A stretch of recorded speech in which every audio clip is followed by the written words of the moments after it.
Ассалаумағалейкум көрермендер, сіздермен Сұлтан Galaxy. Біз бүгін Меркурий туралы қызықты мәліметтер айтатын боламыз. Ендеше біз бастаймыз.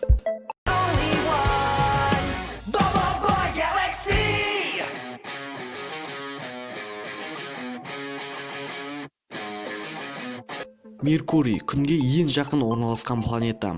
Сондай-ақ ол күн жүйесіндегі ең кішкентай ғаламшар. Планетаның айналасында әлсіз магнит өрісінің бар екендігі анықталды. Бұл магнит өрісі жерге өте ұқсас, бірақ әлсіз. Сол себептен астрономдар Меркурийдің ядросы 80%-ға темірден тұрады деген болжам жасады. Бұл ғаламшарда бір тәулік жарты жылға созылады, дәлірек айтқанда 176 күнге. Кейбір мәліметтер бойынша ол бұрын шолпанның серігі болған, бірақ қатты соқтығысуынан себебінен оны басқа орбитаға лақтырып жіберді.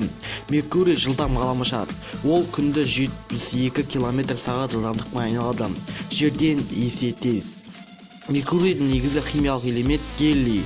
Сонымен қатар жоғары температураға қарамастан планетада су мұзының үлкен қоры бар.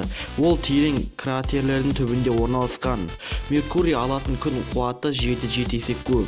Уран мен Нептун сияқты планеталар телескоп ойлап табылғаннан кейін ғана ашылған, ал Меркурийдің бар екендігін мыңдаған жылдар бұрын білген. Басқа планеталардың айырмашылығы Меркурийдің бетінде тереңдігі 1000 км жететін кратерлер кездеседі. Олар астероидтармен және кометалармен соқтығысудан пайда болған. Күнге жақын болғандықтан бұл ғаламшарды зерттеу қиын.